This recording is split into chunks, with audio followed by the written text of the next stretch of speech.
Breaking poker news, Phil declares himself a poker god, chaos ensues.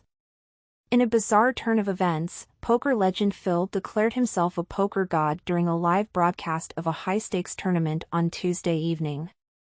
The incident occurred after Phil lost a pot with 8-3 offsuit.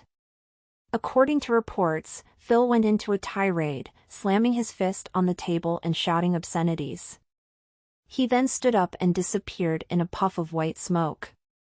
Seconds later, Phil reappeared, wearing a white robe and a golden crown made from his 17 World Series of Poker bracelets. Phil then jumped on the poker table and began throwing cards and chips at the other players.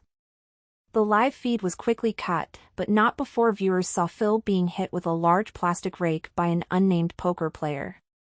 It is unclear what motivated Phil's outburst, but some have speculated that it may have been a publicity stunt.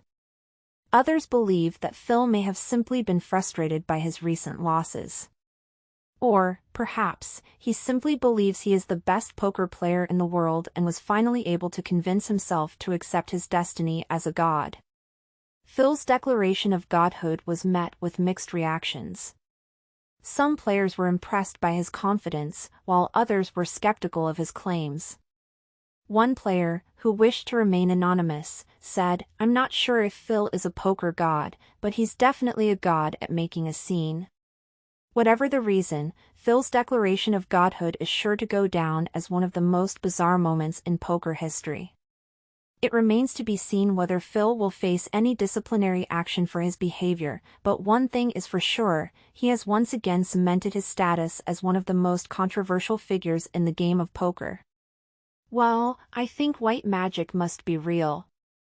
Till next time, I'm your host Tracy Suits. Good night.